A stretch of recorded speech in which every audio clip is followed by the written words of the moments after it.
Welcome to this story swap for our celebration of World Storytelling Day. And the theme is Together We Can. And I think that's one of the great things about Feast. One of the things I think that I'm really enjoying about being a part of Feast is this wonderful sense of community that we have. So tonight we have a couple of storytellers, and we're going to begin with someone who has appeared many times on our story swaps. It's great to have you back, Meenu, to tell with us. Normally I'm seeing Meenu because she's also part of Plot Luck, and we have great fun making up stories. But tonight you're not doing that. Is that right, Meenu?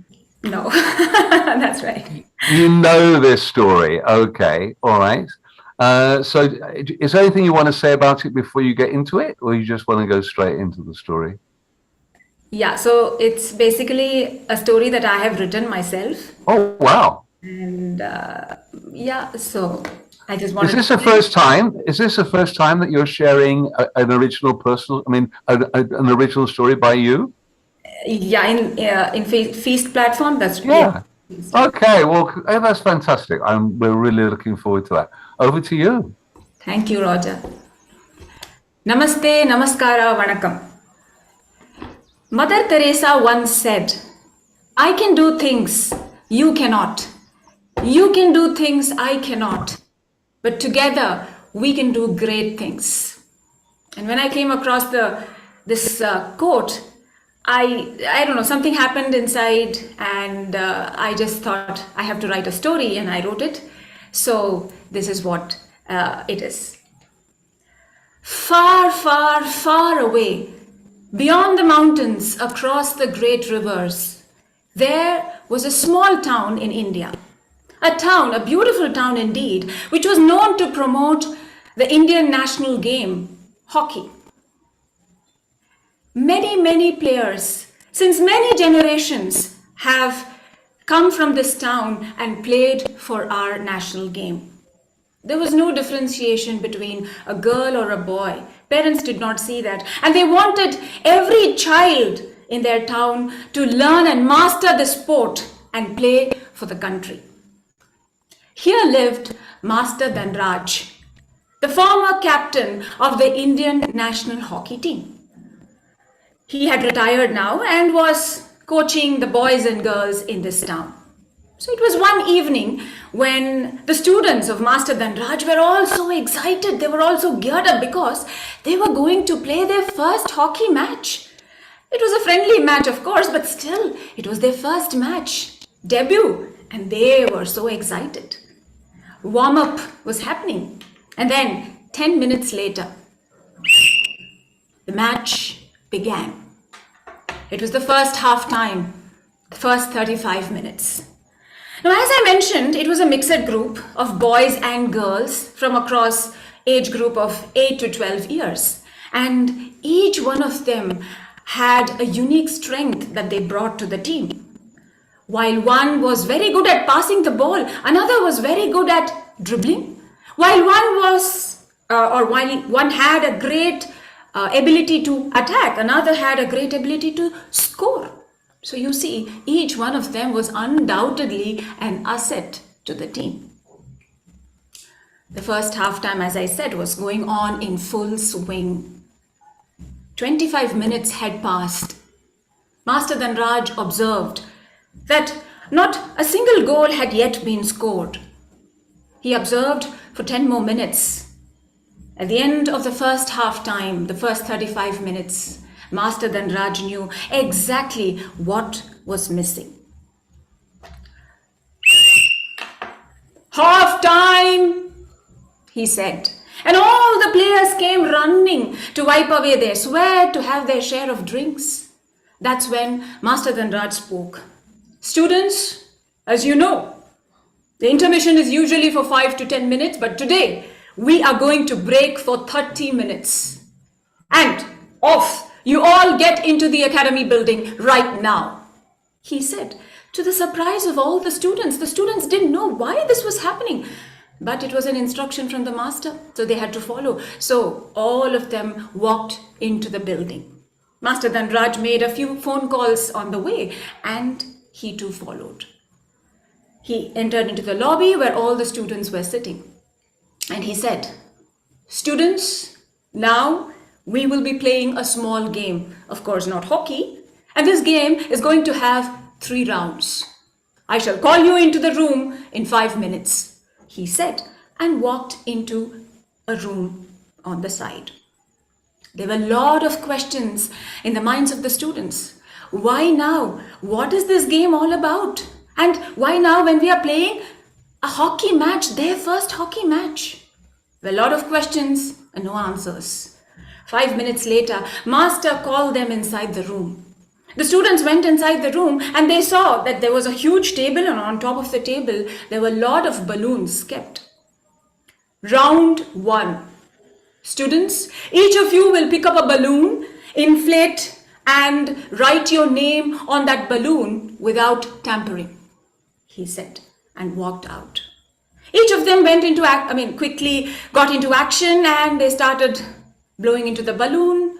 Without tampering, they carefully wrote their name on that balloon, tied it, and one after the other, they left the room. Again, Master walked into the room, and 5 minutes later, he called the students back.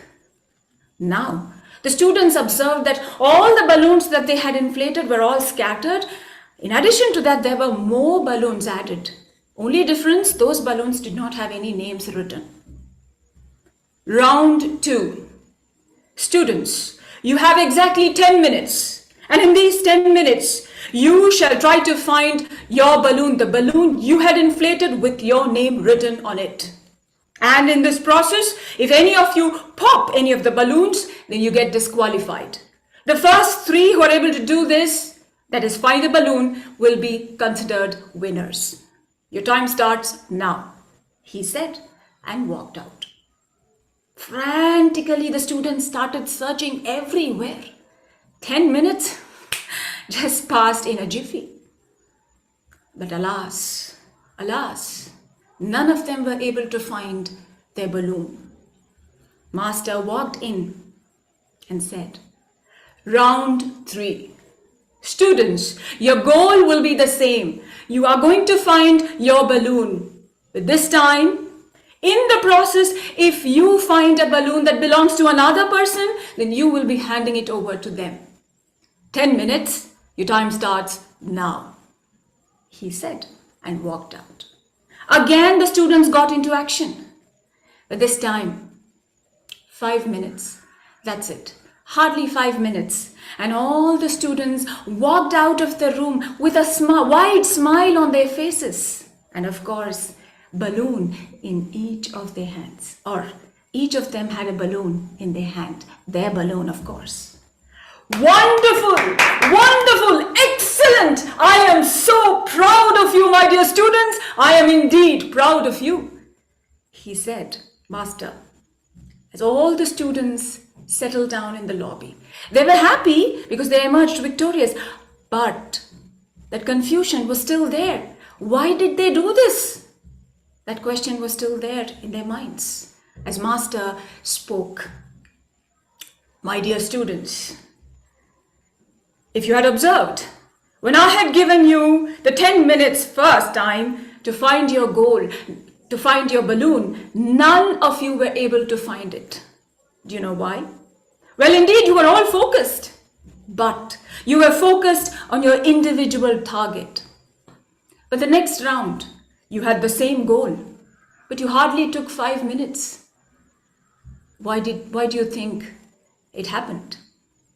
The difference? Because you helped each other. Yes, you worked as a team. What you could not achieve as an individual, you achieved as a team working together. Master stopped there. He looked at each of the students' faces. He could see it, realization dawning upon them. They understood. All their questions got answered. They knew what was missing in the first half time, what they could not do in the first half time. Master did not speak any further, or rather, he did not tell anything further about the game. He just said, 5 minutes, your second half time begins. Off to the ground. he said, and walked out. All the students got up with renewed energy. They high-fived and fistified each other and ran out to the ground. Yes, there was a change in how the game was played this time, the second half time. The next 35 minutes, well, the teams built a better attack. They passed the ball well, they defended their goals nicely, and there were no penalties.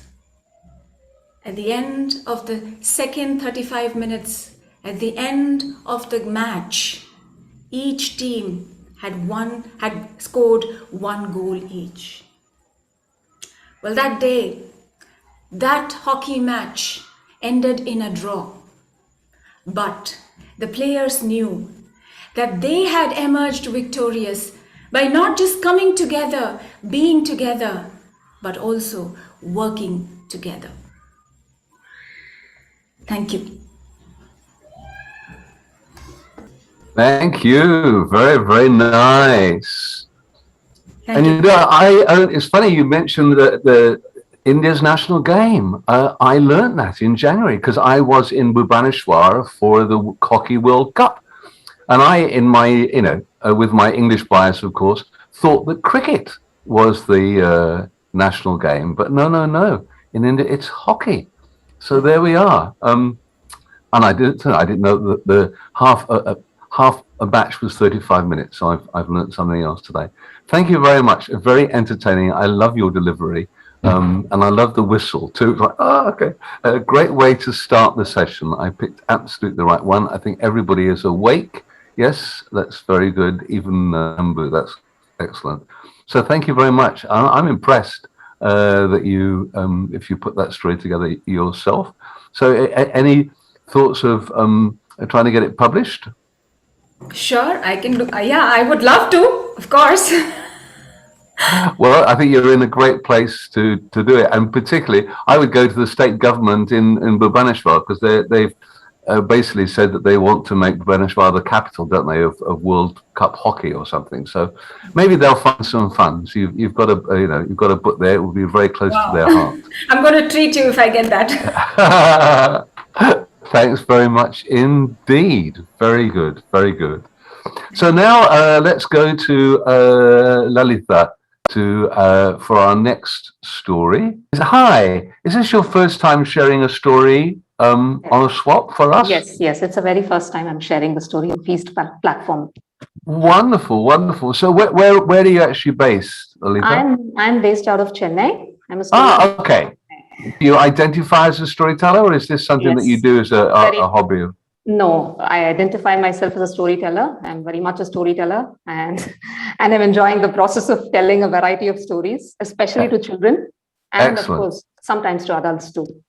Okay, very good. So is there anything you want to say about this particular story before you start, or do you want to go straight in? Again, an original story, which I've been wanting to share for quite some time, and I think this Feast platform is the first time I'm sharing this story. So I'm Well, we are honored that you should choose us to try it out. This is very special. Okay, so thank you very much. We look forward to hearing it. Over to you. Thank you so much. Hello everybody. Here I am directly going into my story since I've already introduced myself. Deepta, why is your bag so heavy? Are you carrying stones? Amma, there was newspaper in school program today and free newspapers were distributed. Most of my classmates did everything except reading. And by the end of the day, the entire classroom floor was strewn with papers, Amma, and everybody was stamping. None of them were ready to clear it up. So I picked up everything and brought it. What, Deepta? Amma, wait, Amma. When I go to the park, I'll give it to the newspaper wala for recycling. Okay. Deepta is a young teenager who's passionate about conserving resources and a firm believer of the 3 R's: reuse, reduce, and recycle. She did her maximum level best to pass on this awareness to her friends and to her neighbors. But when she saw what was going on in her own house, she was totally disappointed. You see, her mother and grandmother both were educated, but while one was nonchalant, the other was totally rigid. How was Deepta going to get them together and bring about the change? In their house, the washing machine drain pipe was let into the bathroom. And one day, Deepta saw that the rinse water was so clear that she told her Amma, Amma, this water is so clear. Can we use it for our garden? You see, they had an independent house with a sprawling garden. And from that day onwards, whenever her mother switched on the washing machine, she used to collect the rinse water and use it for the garden. When she used to go to school, she used to remind her Amma, please reuse the water, okay, and pour it for the plants. When she used to return from school, there were days when she used to ask, Amma, did you use the water? And her mom used to flippantly reply, Hey, Deepta, I was busy in the kitchen, ma. I forgot, okay, just leave it. She hated plastic bags and she saw so many of them at home. She told her mother, Amma, why are there so many plastic bags, ma? When you want to go for vegetable shopping next time, you reuse the same ones, no? Her mother, as usual, Deepta, I really don't have the time, Deepta. Okay, Amma, you tell me when you're going, I will do it for you, she assured her mother. And true to her word, whenever her mother went for shopping, she diligently separated the big packets and the small packets for her mother to take for shopping. And as usual, there were days when she returned from school and she asked, Amma, why are there so many new packets? Didn't you take the packets at home, covers at home for the vegetable shopping? Appa, Deepta, don't start now, her mother used to say. See, I just went, I was busy, and anyway, a few extra covers is not going to do anything. Amma, you don't understand, ma. Plastic is so harmful. Plastic, we have to reduce plastic. But her mother, as usual, was very flippant. One day, Deepta was very disappointed and she told her Amma, I feel like a total failure. If I'm not able to convince my own mother, how can I convince others? All I'm asking you is to reuse water, reduce plastic, save electricity. Is it too much, Amma? Now, this obviously her mother did not like hearing. No mother likes to hear her daughter being called a failure, right? So from that day onwards, her mother became more conscious and began supporting her daughter. Deepta's grandma, she is an avid gardener. She has a lovely garden with flowering plants, coconut trees, banana trees, and she does the entire gardening by herself. The cleaning, the cutting, the watering, the pruning, everything. Now, when there is a garden, there is obviously garden debris, right? One day, Deepta saw her grandmom burning the garden debris and she was aghast and she's like, Party, what are you doing? You're actually burning all this waste. It's going to cause so much of air pollution. Deepta's grandma, a lady of old school thought, she smiled at her and said, Ayo, Kanna, you don't understand these things, Kanna. The Kuppakaram, the garbage fellow, he will not take garden waste at all. And if I call the municipal fellow, he'll charge 500 or 1,000 rupees. What a waste of money, you see. And, if I'll use this ash as manure for the plants and all these trees are there, right, it'll absorb the smoke. Tita was surprised. She just could not resonate with her party's justification. She begged her party, she pleaded her party, please don't burn, party, it's not good. She even searched online for some NGOs and organizations who would come and collect garden debris. But unfortunately, no one was ready to come and collect from a single home. That's when she told her party, see, if you cannot carry loads, I'll help you carry loads. We'll make compost out of it, we'll use it for our garden, but don't burn, party. So Deepta's party told her, Deepta, you're in 10th class now, your boards are coming, you go study for your exams. So Deepta told her party, she said, Party, after my 10th exams, just pile it up for a few days. After my exams, I'll definitely help you, party. Well, Deepta's pre-board exams began. And one day she went to write her exam.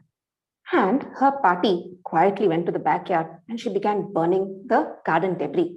The daughter-in-law, her mother, was aghast and she said, Amma, what are you doing? If Deepta comes, she's going to get very angry.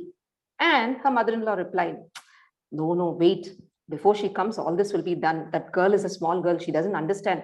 If you pile up so much of waste, all these insects will start coming. Another justification by her party. Deepta returned from her exam that afternoon and she sensed something. Probably she could smell the smoke in the air. She directly went to the backyard. And what did she see? She realized that the party had burnt the waste. She was totally upset and she went directly up to her room. Her mother called her for lunch, but she said, No, Amma, I'm not going to eat today. You don't know, Amma, how much I begged Patti. I told her not to burn the garden waste. I told her to wait for my exams to get over, but still she burned, Amma. You know, I promised on myself that if Patti does this again, I will not eat, Amma. So I'm not going to eat. Her mother, her father, her grandparents, all of them cajoled her, convinced her. And after a lot of cajoling, she very reluctantly and sadly came down to eat. But yes, this incident left a very, very deep impact on her grandma. Tita's exams got over. The next day, lockdown was announced. Throughout the lockdown, throughout her holidays, every morning she woke up. She helped her Patti in the garden. She used to carry all the garden waste and she used to make tubs of compost. She used to help her Patti, ask her Patti how to do it. And then she used to also monitor the compost. Not only that, as and when it was ready, she used to help her Patti and go to the different plants and distribute the manure, which was there, the compost which was ready. She did it diligently and she helped her Patti throughout the vacation. Her efforts paid off. Their garden is a really flourishing garden today. Lot of flowering plants. They even had a yield of varieties of greens, snake gourd, bitter gourd, and even papaya. Now, Tita even convinced her mother and Patti to do source segregation, that is waste segregation. And today, all the waste, the green waste in our house goes into compost making and it's used for the garden. Tita's mother realized one thing. Just like tiny drops make an ocean, similarly, for any change to happen, whether in family or in society, people have to come together because together we can. She is very happy and proud that her daughter's relentless efforts have paid off. And that is the reason she is sharing her story with all of you today. Thank you so much.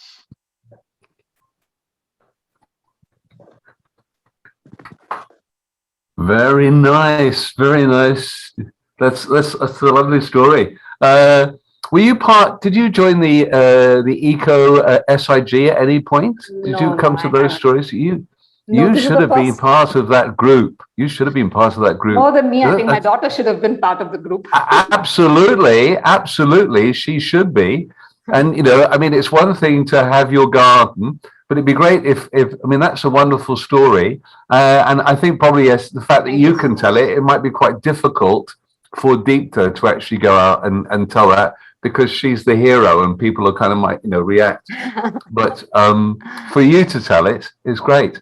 Wonderful, wonderful story. And I think probably what we will do when we get the recording up, I'll ask that we forward that connection to the.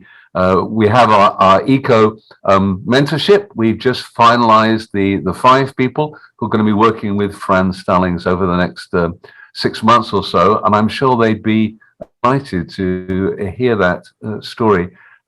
Because it's it's right there, isn't it? You're on the front line of actually trying to do something. So that's great.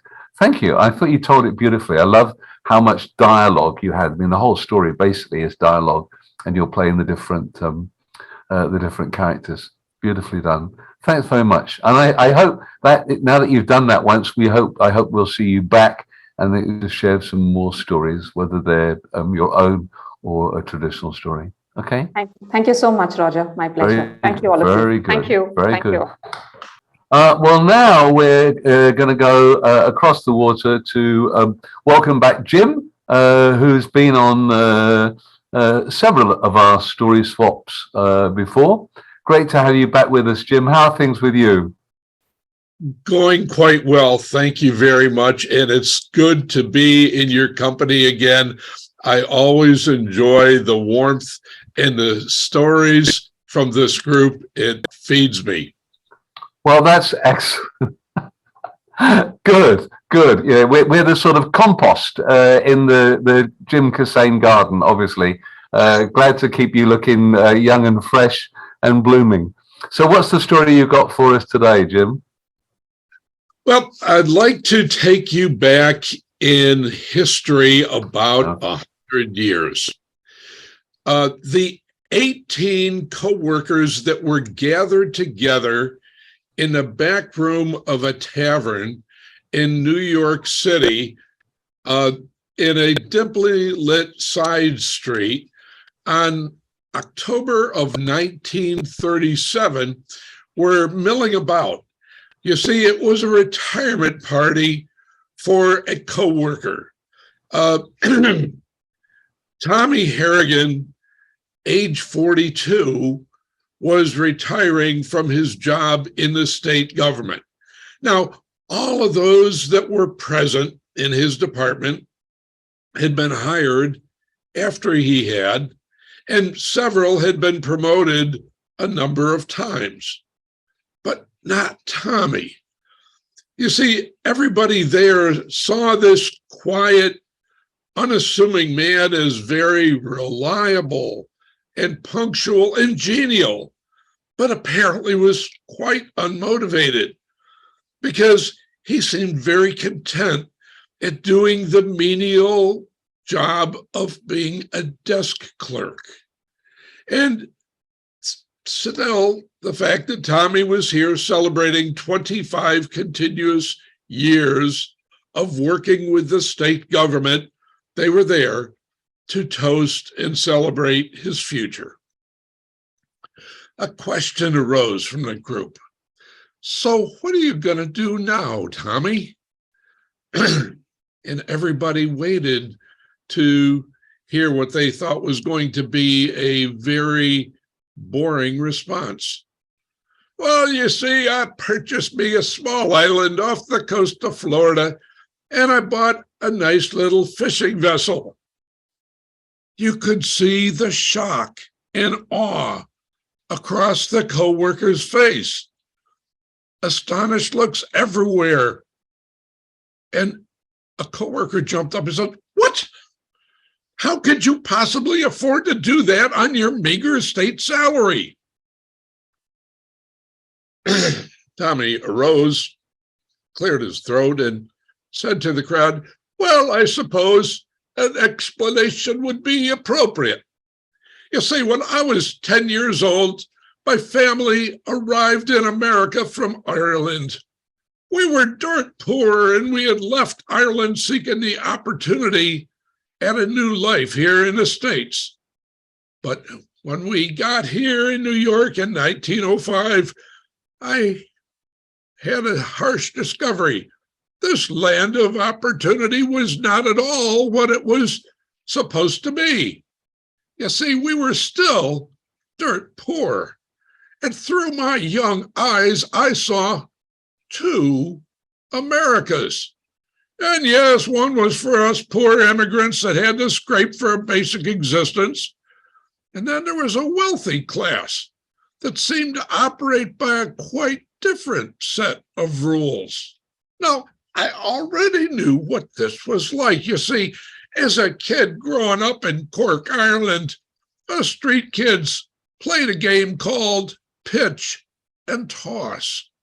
You see, us kids would bring a few of our own coins and we'd stand about 20 feet away from a wall, and then each of us would take turns tossing coins of the same value toward that wall, and the kid that got his coin closest to the wall won all the coins that had been tossed. Now, it was considered illegal gambling, and if you got caught playing the game, you'd be punished with a fine or sometimes even jail time. So each of us would be lookouts, scanning or scouts. You know, those are the local cops. And if one was spotted, all of us players would scatter in all different directions. But we had also come to learn that this same game was being played by grown men in private clubs. And, you know, for us working class street kids, we thought, this is the way you get out of poverty. And, you know, us kids, we were good at this game. And we knew how to win and handle the risks associated with it and even make the game work in our favor. So you see, when I got to Brooklyn, I was already pretty competent at it. And I hooked up with some other street kids, and we continued to play the game. And I became a master of it. I knew all the variations of the game, and I learned the art of betting and how to assess risk of my competitor. And so successful was my reputation, I got known to all the other Irish street gangs. And that put me in danger because, in Brooklyn, rival gangs ran the gambling operations and the protection racket, and there were large, very well organized competitions for pitch and toss that took place where hundreds and hundreds of dollars would change hands. But I was smart. I had learned that there were places where the big games were played and what form of the games had betting with the biggest payouts. And I had learned how to assess the skill of those I was playing against. That was any game of gambling. The most important thing, of course, is to know when you get in and when you get out. And so, when I had these rival gangs that I was up against, I was starting to understand it was getting kind of dangerous for me. They didn't like to lose. And the ones that played against me, well, they would lose frequently. But how do I escape from that situation? Well, my escape from this life came when I was reading a new book by a fellow by the name of Rudyard Kipling. It was called Rewards and Fairies, in which he had a poem that described what he called the manliness of games. And as I read the poem, it spoke to me. If you can make one heap of all your winnings and risk it on one turn of pitch and toss and lose and start again at your beginnings and never breathe a word about your loss, I thought, that's me. And I came to realize all the skills that I had developed as a young gambler could make me successful in this new land. And I dreamed that by using these skills, I could be doing something far safer. Now, about this time, I'd been thinking about, how I was going to get going and keep a roof over my head. But now I saw all of these skills that I had, how to handle money and assess risk and see opportunities and know when to get in and out. Oh, those skills were important. And I just needed some time to work on and refine those skills. And just then I saw an advertisement in the local newspaper. The state government was hiring. And I thought, a job with the state government would be a perfect opportunity for me. Regular hours, a steady paycheck. You see, I'd become quite observant. I'd watched for years how the men both in Ireland and America were making their money, not by working, but by investing. And I had all the skills that I needed to become an investor. And this job would provide me the opportunity to do so. So when I left my little office job each day, I read a lot and I talked to a lot of people. I was always looking on the opportunity that came up for an investment. And it turns out after 25 years, I had become a very successful investor. Now, I know that those of you that saw me in the office as being content and unmotivated, you see, you didn't really know the real me. Yeah, I just stuck to my simple little repetitive job, shuffling papers with the state year after year. But here's the thing. Well, all of you were putting in your hours and making about $600 a year. I was using my gifts, talents, and skills in building wealth for a lifetime. Thank you. Very nice, very nice. For a moment, I thought you were going to say that he'd been working and ripping off the government and he'd been taking all the things out of the state government. I didn't think about investing. Very nice, Jim. I have to say, this is your thing. You always bring us a slice of history and manage to kind of take us back in time. And it'd be really fun. I'd love if we could find within Feast, if we actually had some stories of, from our side of the world. it'd be good if we to kind of look back. Where do you find your stories, Jim? All of my stories are based on personal experience or family history, Okay. or recorded historical events. And I get most of my inspiration from documented events, people, and situations that occurred between the 1850s and the 1950s. Yeah, yeah, very good. Yeah, I still remember the story about the unsuccessful robber. Very good. Thanks very much, Jim. That's great.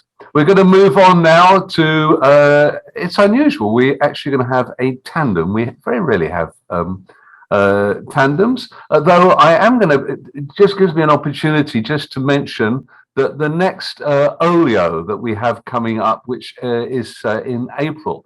And although it's not a tandem in the sense that there are 4 people who are telling in the olio. There's Lavanya Prasad, and there's Ayushi, as well as Rona Mentari in Indonesia, and Valentina Ortiz in Mexico. But the way that they've worked together, the way that they've put this program together, I think is really fascinating. And Prissy and I had the privilege of watching a preview a couple of weeks ago, and we were really taken with it. So I really want to strongly recommend that one. Please put that on your calendar, your radar, because just to see these 4 storytellers, 4 women, all of whom are very strong musically, and they all work in music delightfully through the program. And I think it's going to be a real treat. So yes, who have we got for our tandem? I believe it's Ambu and Banu. Is that correct? Yeah, that's very good. Hi, Banu. You're looking very bright and jolly today. Very good. So, what inspired you to want to do a tandem? Is this a first for you? We have done lots of tandems. Wait, I mean, of course, in Feast also we did one during the Feast Fest. So, yes. Okay. So, what inspired you to do this one?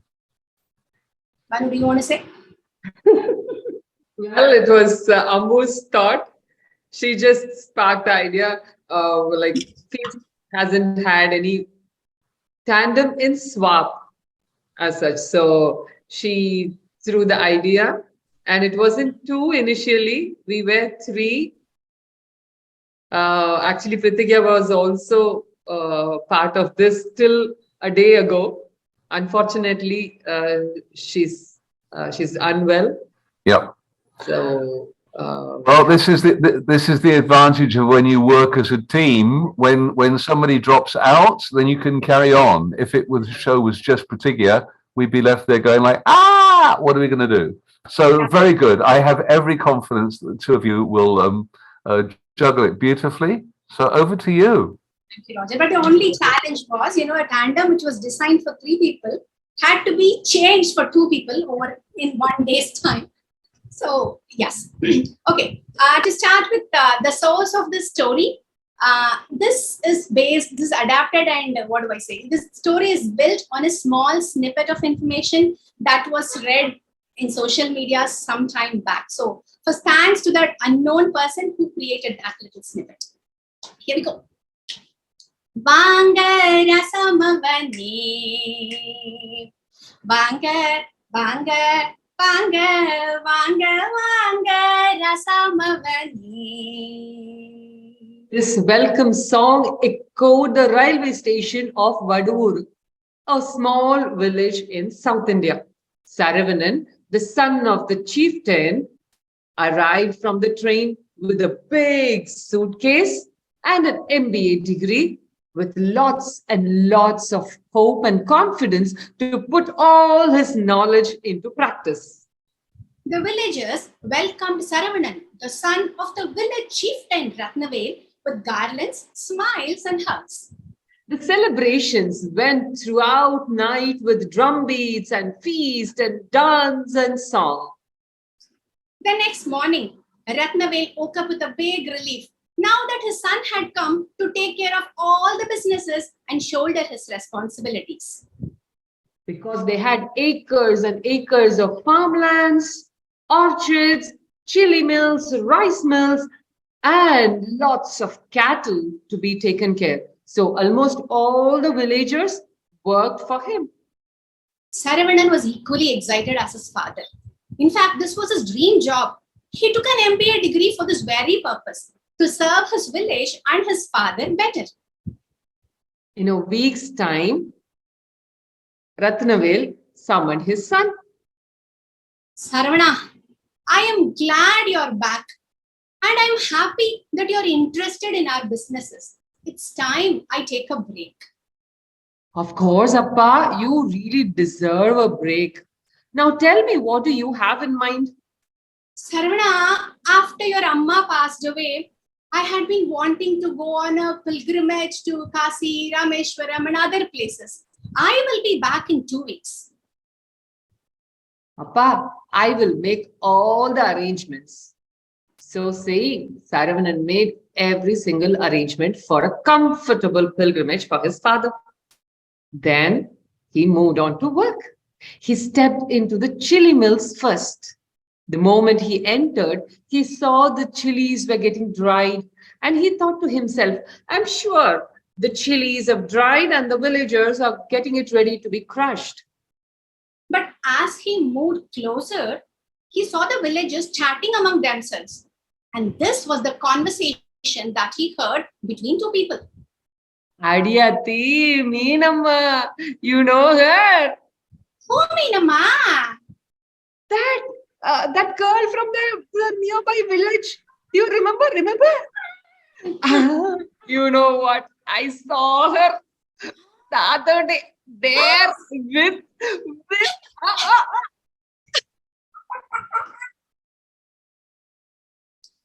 As the giggles filled the air, Saravanan just shook his head, asked them to concentrate on their work, and moved away with a smile. During lunchtime, Saravanan went into the kitchen to check whether his lunch was ready. But what did he see there? There was another round of conversation. Hey, Kausi, you know what happened? Today morning, the rice was not cooked properly.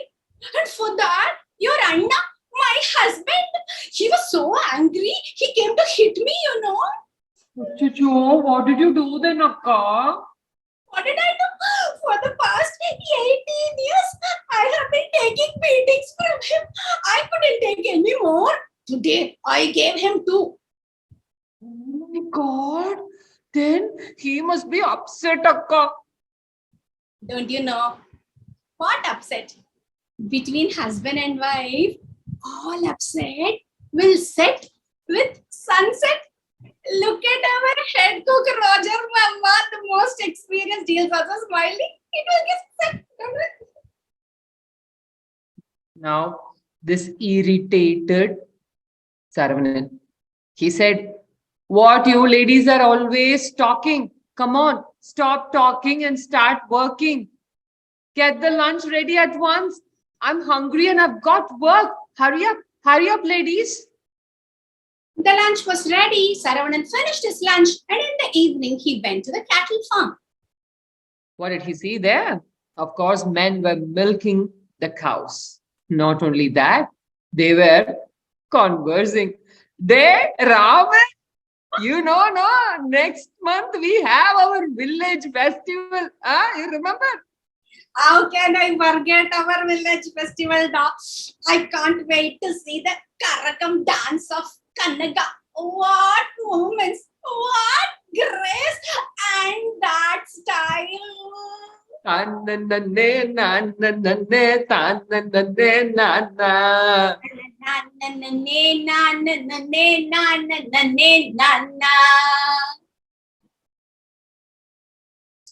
Saravanan had had enough. He couldn't take it anymore. He said, stop it. What is this? You people are always talking and chatting and giggling and gossiping and singing while working. This shall not happen in my league. Time is money. I'm going to teach you all people how to work productively. Hmm. Villagers looked at each other. Huh? How can one work all by himself or herself without giggling, without singing, without gossiping? How is that even possible? But still, he waited. Saravanan called out the rules. Now listen, everyone. No two people can work together.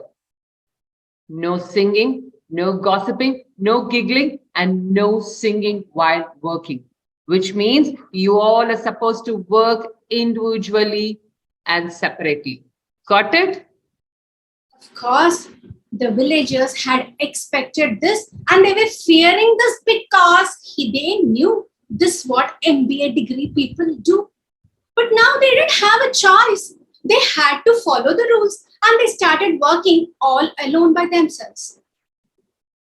In a week's time, Saravanan took stock of the work done. And he was surprised, shocked, and confused. What is this? Only half work was done. What were these people doing? This worried him more, and he waited for his father to return. The moment his father stepped in, he shared whatever has happened in these 2 weeks. Ratnavel listened and he was surprised. This is strange. The villagers actually do more than what is expected. Tell me each and every detail, Saravana, he said. The Saravanan narrated everything to him, and Ratnavel, who listened to this, said, Saravana, this can wait. Today, 50 sacks of paddy have to go to the rice mills. That is more important. We'll talk about this later. Go, get back to work. Saravanan was very surprised about his father's lack of interest in this very important matter. But he still continued to work. Now Ratnavel called out, Vela, Vela, bring that bull, Ponnan, and tie it to the cart. He has to pull the cart. But Ayya, said Vela, the car driver, Ponnan can only pull 25 sacks, but the cart has 50 in it, Ayya. I know, Vela, do what I say, said Ratnavel. Saravanan couldn't understand what is going on, but he continued to work and waited and watched. As he watched, Ponnan tried his best.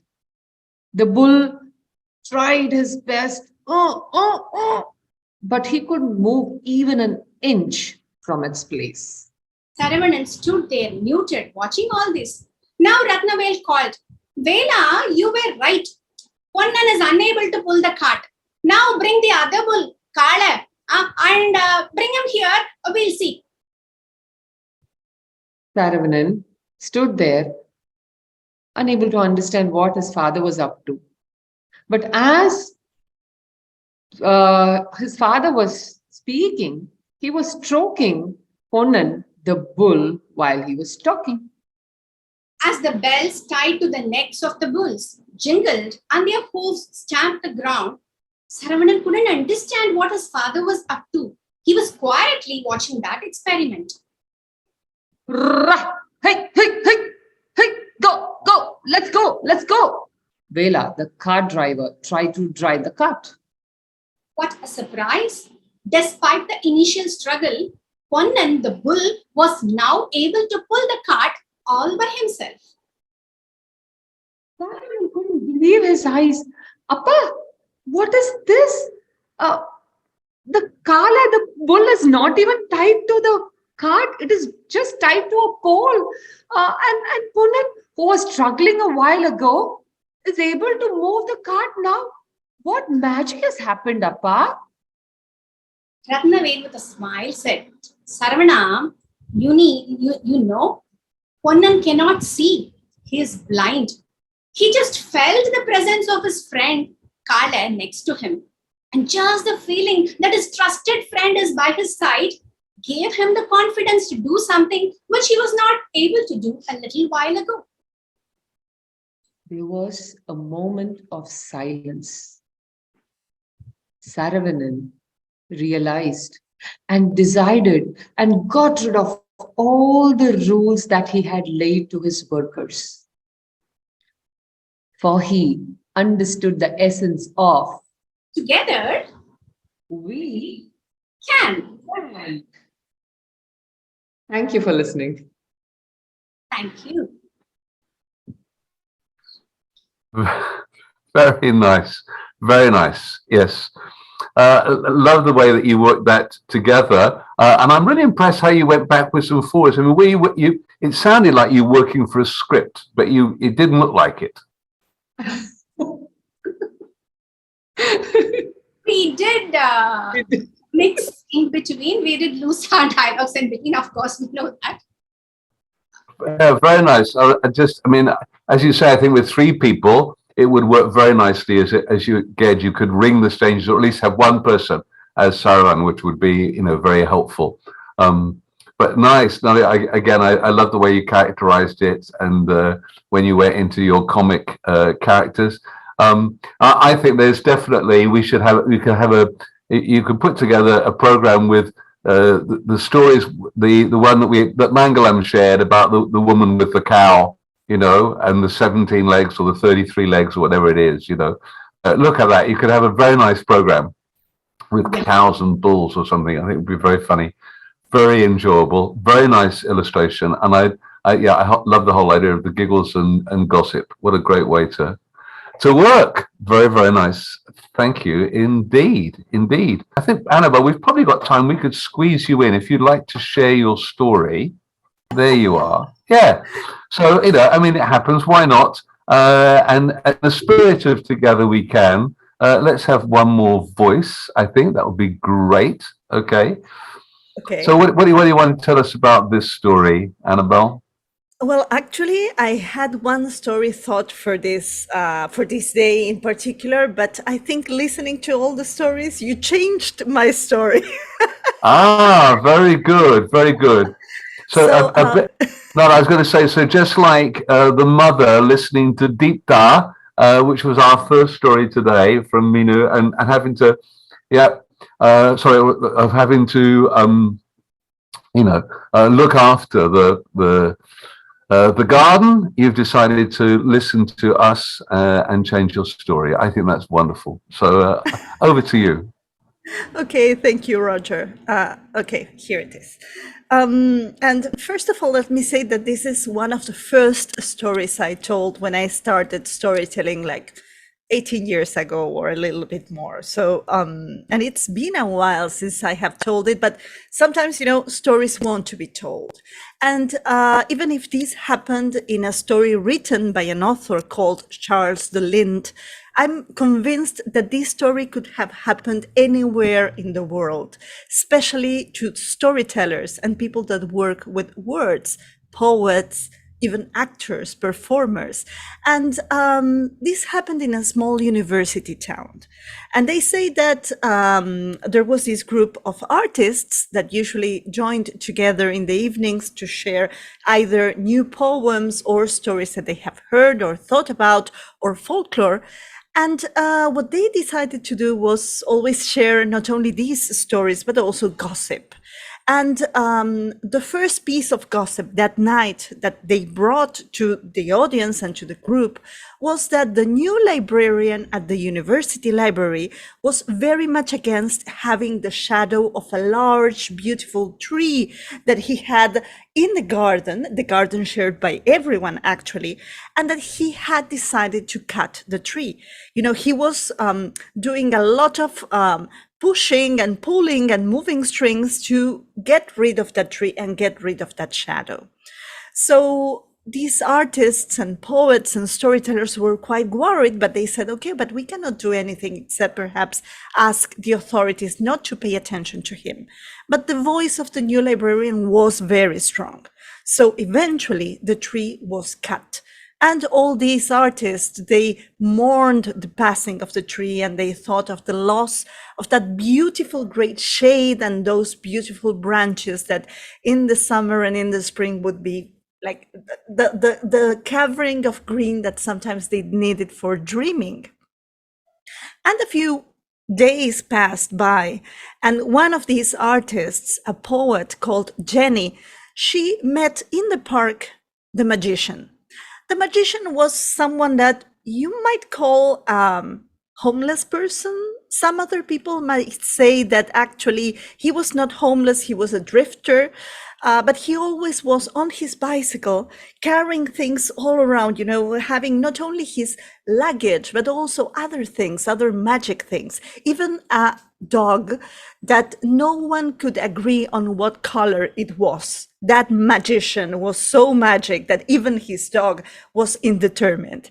But anyway, this magician, he with a long beard, and he was almost missing the Gandalf hat, that kind of magic he had. And he approached Jenny and he told her that he was very worried about the cutting of that tree that had happened last week. And Jenny said, well, yeah, we were very sad about it. And we tried to ask for, having something, stop it. And he said, well, I did not have any voice in this, but I went when the tree was cut and I have this. And then he took from his backpack a small packet, and inside, among some paper, some wet paper, he opened it and there was a little bit of a shoot, of a sprout. And he said, this is a sprout of the tree. But I'm not sure if you know about this. This tree is quite special. So that's why I had to save it. This is a story tree. And this is one of the last story trees around the world. It's, they grow in very few places. And you don't need to feed it earth and nutrients and sun and water. Well, yeah, you do need to feed it that because it's a plant. But mostly you have to feed it stories. So I will give you this sprout and you have to plant it somewhere. And I have chosen you because you are a poetess, but you are surrounded by storytellers and people that tell things, that talk about shared things. And let's see what happens. So she took the sprout and she planted it in a little pot. And this was happening at the end of summer. Autumn was coming. So she was quite worried whether the sprout was going to survive the winter. And she started carrying the little pot with her everywhere. And every time something happened to her, she would tell it. She would tell the sprout what had happened, share the whole anecdote. And sometimes if she was inspired, she would write down a poem and surround the sprout with the poem. And she would ask her friends to speak to the sprout. So people started, they were at first like, what? Yeah, please speak to it, and she would shove it in their faces. And they would start telling a story or telling what had happened or bringing some historical memory like Jim did. Or sometimes, a group of friends were sharing an anecdote in tandem and they would tell the story to the sprout. And she had to change the pot. And then winter came and she, kept the sprout, which was not a sprout now. It was like a small bush, protected. But she would carry it and look for the warmest place. And then she would tell stories. And then again, she would take it with her and share it when storytellers met, when poets met. And that's how the tree started listening to stories. And when winter passed and spring came, the little pot that had become a medium pot, that now had become a bigger pot, well, it was ready to listen to its own stories. So she started putting the pot outside.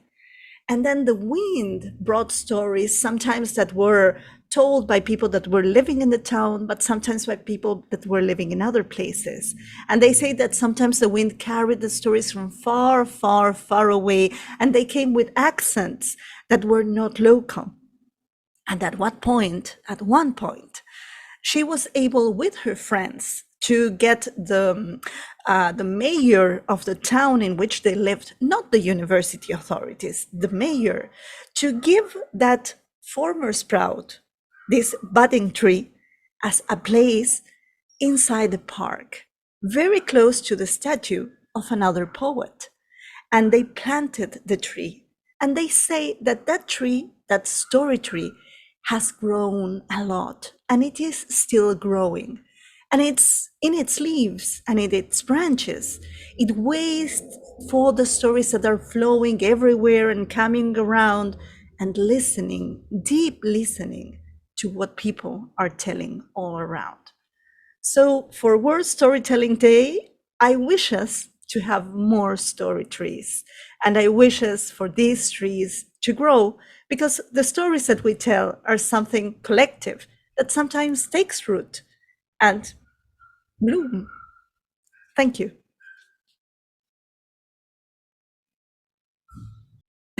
Wow, what a wonderful story for us to harvest today. Thank you to share that and that fruit. Delightful, delightful. And I think we've all seen those story trees, haven't we? And you're going to Chennai for the under the Alamaram is the name of the festival.